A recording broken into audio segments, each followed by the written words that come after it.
I encourage everybody to stay true and honest to yourself, true and honest to what you want to do. It will be easier to come up with all the aspects of your brand. And then it'll be easier to communicate your product and your brand. Hi, welcome to the Wine, Whiskey and Weed Show. This is your host, Sid Patel, CEO of Beverage Trade Network. In this episode, I sit with David Forer, who is the master of wine, and we talk about branding and communications and what you as a brand owner need to do about that. David, welcome to the show. Thank you so much for having me, Sid. Super. So please tell our audience a little bit about yourself, David.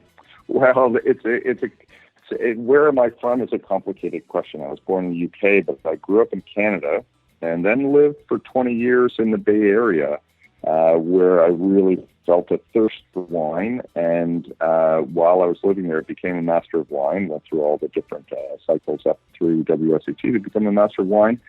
But 2.5 years ago, moved to Barcelona to become closer to the old world.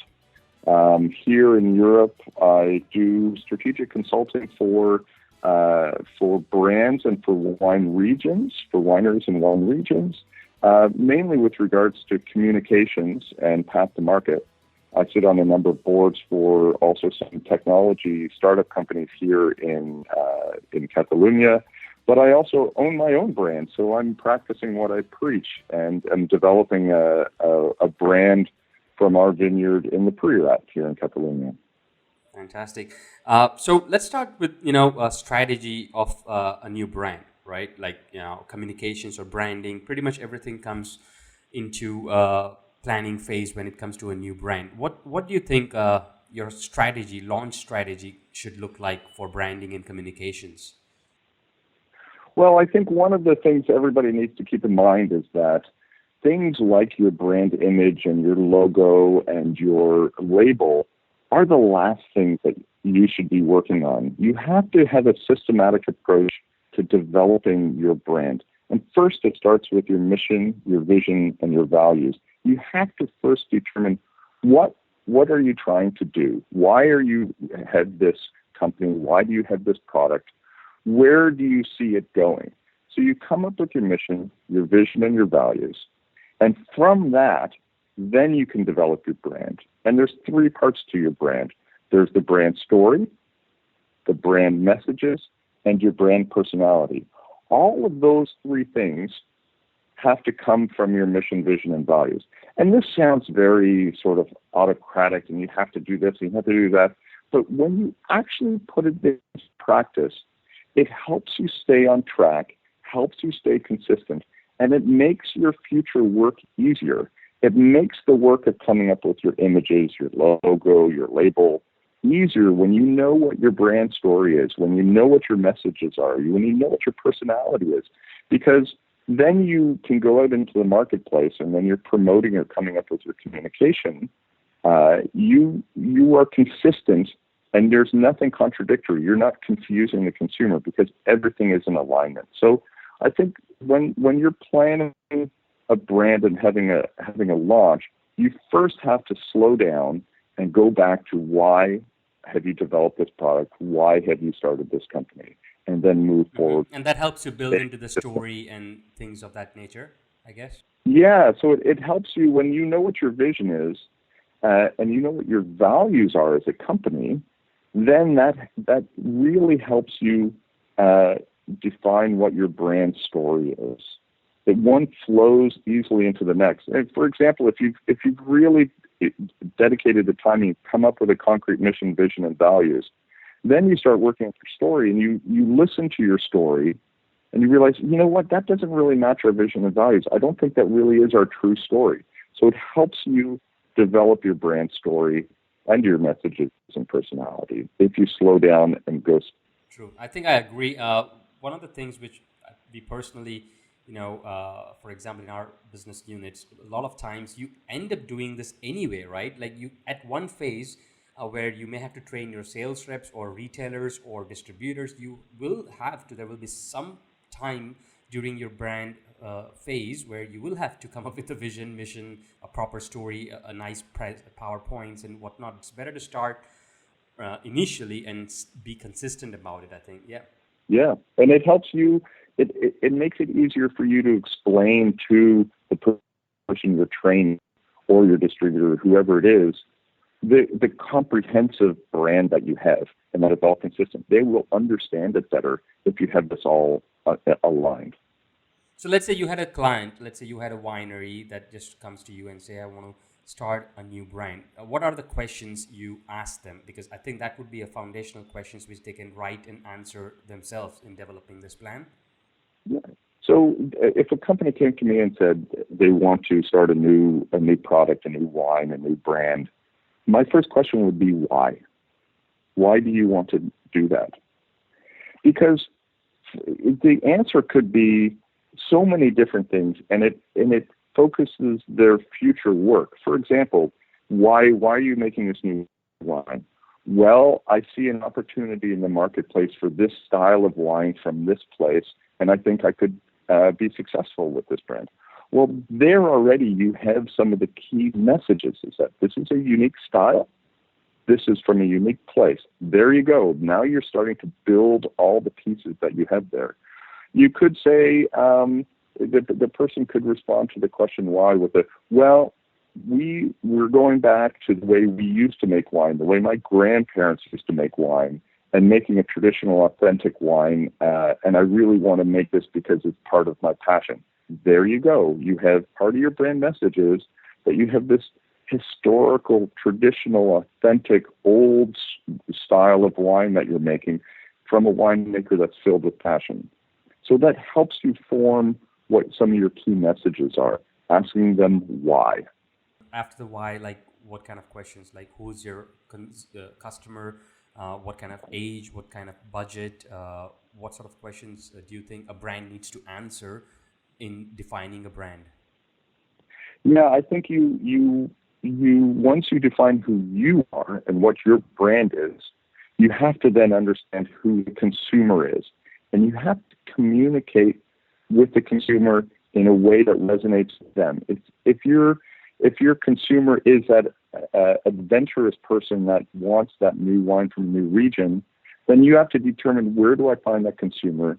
How do I communicate with them in the best way possible? And you target that consumer. Give that consumer what they want in a way that resonates with them.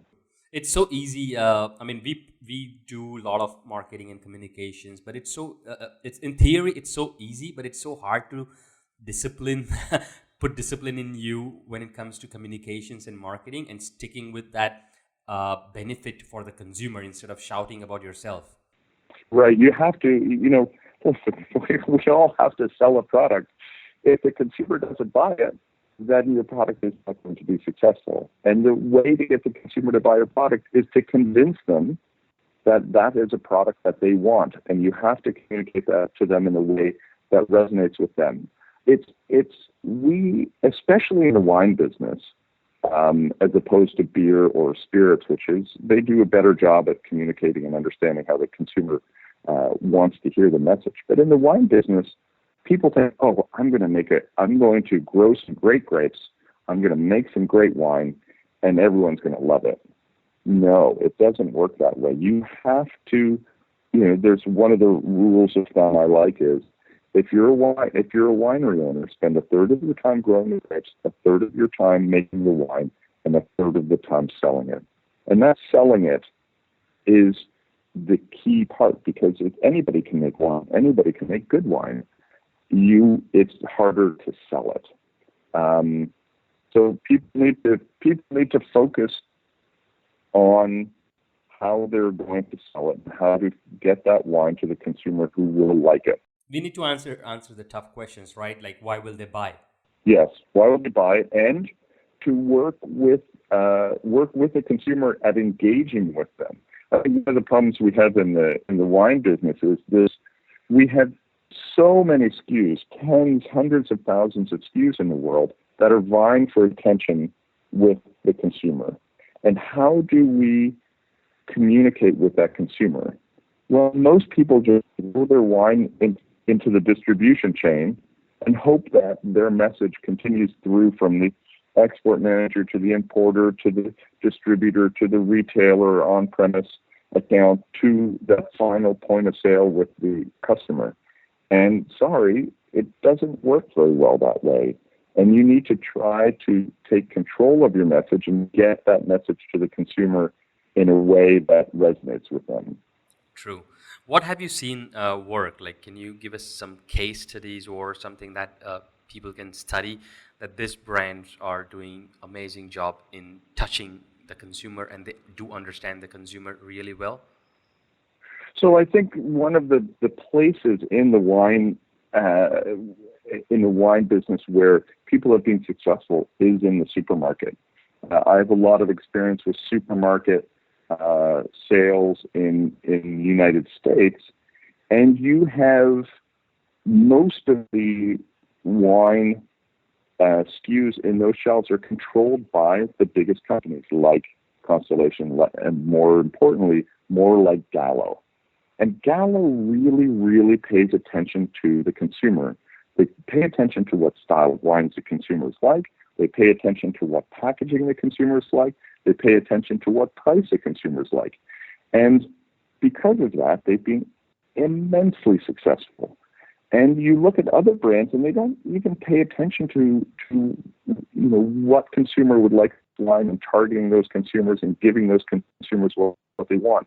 It's not so much from a let's change our wine to make it taste different for this consumer, but let's give them a package, give them a label that is appealing to them. Let's give them a label that matches the price and give it to them, and get that consumer really excited to buy that wine. And that's what the big companies like Gallo do, is they make the consumers excited to buy that wine, and they make consumers that are loyal to their brands. Mhm. How do you go about that? Like, have you seen any tactics about making them excited? Let's say merchandising is one, other things that come to your mind on how to sort of create that urgency or create that excitement when it comes to, putting your brand in front of the consumer? Well, I think you have to try and skip over some of the distribution chain aspects and get your image and your brand get your story directly to the consumer.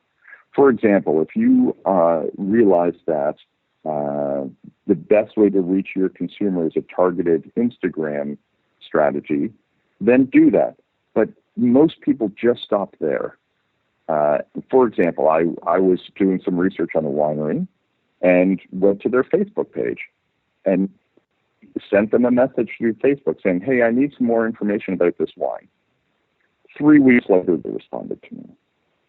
This is unacceptable. If you're going to have a strategy of Instagram or of Facebook or whatever method it is, you can't just put it out there. You have to pay attention. You can't be lazy with follow-up. I encourage many of your listeners to listen to some of the Gary Vaynerchuk messages that he gives. He's a very influential media, and he wears this shirt around to all his talks that has his phone number on it and says, text me. And he responds to people's text messages. Why? Because he realizes that if he responds to one person, they will be forever thrilled and loyal to Gary Vee. And so if you throw your brand into an Instagram strategy and people start commenting or people start reposting, then and you do nothing, you have wasted an opportunity to connect with consumers and make a loyal consumer. So it's important to understand how to reach the consumer, but then also to follow up on it. I think one of the things we also often don't do, which I think you may have, as you said, Gary Vee, I think one of the things is, we don't really value the current consumers that are drinking our wines. I mean, that's the place we should pay more attention. We always hunt for the new and that new placements, new stores or new distribution or new end consumers, but we often overlook, the current, and we just don't engage to that deeper levels. I totally agree with you. Looking for that loyalty within the consumers is vitally important to sustainability of your revenues. I think you have so much better in the new world a approach to grabbing a consumer and getting them loyal than you do in the old world. The old world, they have a little wine tourism. You can't go visit. There's very much a standoffish approach to dealing directly with the consumer. But if you go to, say, New Zealand, where I was last year, every winery will have a cafe and a restaurant associated with the winery, and it becomes a destination place for local people to go visit, and then they get on the club, and then they become dedicated consumers of that brand. You have in California this very sophisticated cellar door practices where people, the wineries keep track of conversion rates, which is the number of people that visit related to the number of people that sign up for the wine club. And a wine club, of course, is just a genius idea of, a nice constant sale of wine to your customers and a predictable sale to your customers and great cash flow as well. So I think the old world, Europe, should pay attention to the new world and what they do well at retaining customers. Now let's go back to the supermarket example with Gallo. If they have a successful brand, if they get it out, they'll test it. They'll do all the consumer market research. They'll test it with consumers that they'll bring in. They'll test it out into the marketplace, and if it's successful, they'll expand to more production. And then if it's still successful, they will start doing horizontal expansion, where they'll take that successful Cabernet and make a Merlot. Same label, non-Merlot. And then they'll switch it into white wine. And then they'll switch it into a different grade of white wine. And then they'll make a sweet red or whatever it is. And they'll leverage the success of that brand with the loyalty to that brand to keeping the consumer. They said, I discovered this Cabernet. It's really great. I like it. And they bought it 4 times.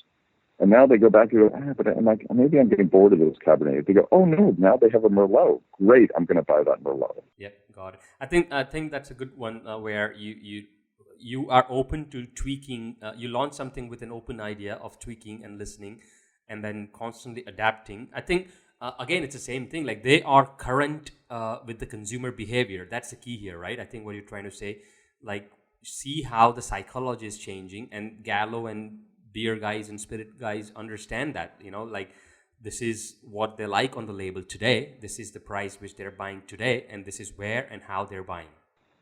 Right. And I think, we were talking a little bit about supermarket and lower price wine, but this also can go through to brands at a higher price point at a more, as some people would say, sort of more authentic wine perspective. For example, in the Priorat, we have 2 producers, Alvaro Palacios and Mats Deutsch, who have very successful brands at a very high price. And they realized that the consumer would like to have their wine more often. So they introduced a lower priced wine. Each one of them had a wine that's at sub 20 euros that can still keep that consumer buying their wine, their winery's wine, but do it at a lower price. And that also, of course, helps with their cash flow because these are younger wines that are released younger and in higher volume, so it helps with their profitability as well. But it's keeping those consumers loyal to their wine, drinking more of their wine. Got it. Yep, absolutely. What do you think, in a nutshell, if you have to say, like, what are the 3 to 4 most important things to keep in mind for, going out when you're building a brand, like so that brand message remains consistent? I think, so being consistent on all the aspects of your brand is not difficult if you're true to yourself. And so if you've been very honest with what you want to do with this brand in terms of your vision and values, then you can stay consistent throughout all your different messaging, whether it's the images that you use for your Instagram strategy, or whether it's the PowerPoints that you give to a distributor sales rep meeting. So, David, just let me pause you there. I just had one thing come up in my mind. Let's say not everyone know exactly sometimes what their consumer is. Let's say you have this story, you have this grandfather's heritage, you want you have this story. Now you just have this authenticity which you're going to pound it on social, digital, everywhere, retail, and naturally you will find discover that, okay, your consumer is this 40 to 45-year-old woman, and then maybe you start penetrating that harder. Do you see those kind of strategies as well, like where you can actually go listen, and then maybe after a year you actually discover who your consumer is? Yeah, I think it depends on your resources and your timelines. If you want to build a very large volume brand, and you have a number of years to achieve profitability in your financial plan, then yes, you can go out with different strategies and fine tune it from there. If you don't, then you have to do some pre-work first. Figure out who your competition is, what works for them, learn from them and learn from their mistakes, and see what grips. And don't just follow the same path everybody else does. Of course, you really need to make a unique and profoundly original message to try and grab your consumers, because we have tens or hundreds of thousands of SKUs out in the world. You need to be heard above everybody else. You can't do it the same way as everybody else. But yes, to answer your question, it depends on what your event horizon is for your brand. If you have enough time, you can go do it yourself. If not, try and figure out what other people have done and in your competitive set and go from there. Hmm. It's so hard to come up with those powerful messages. I mean, I finally now respect the creative side of things, because, sending that message, this whole thing, the whole vision, story, communications, and packaging that into like 4 words is so hard. I mean, how do you think, how do you help wineries when you advise them, to compile their message and make it as powerful? Like you also, let's say one of the things that you help is construct them in, help them with powerful brand messages, right? What's the science behind it? How can they construct a powerful slogan? Yeah, I think part of our problem is that we end up in such an insular place that if you're a very small company, you're just talking to your different partners or the people that you're working with day to day, and you're saying the same things to each other. If you work for a big company, then you've got some committee and you got to deal with the creative side, and you got to deal with the media side, and everybody's just very insular, and nothing breaks out. I think what's important is when you draft some of your key messages, when you draft those words, you have to take it outside the bubble. And you could take it outside the bubble of your company to other people that you respect, or take it out to a regular person that doesn't work in the wine business and say, hey, if I told you about a product and I described it as this, is that boring? Have you heard that before? Is that compelling? Does that make you interested in it? And I think the key thing is to get out of your bubble, and you can do that in a formal way with consumer taste testing, market research, but that also stays within your bubble. Some of these things are simple. Say those words that you've gotten it down to 4 words. Say it to a regular person, and get their honest feedback. Couldn't agree more. I think we have got some great insights here, David. Have you got any other tips for this small to medium-sized brand owners? Yeah, I think I started with the message of do the work first. Go step by step through building your brand.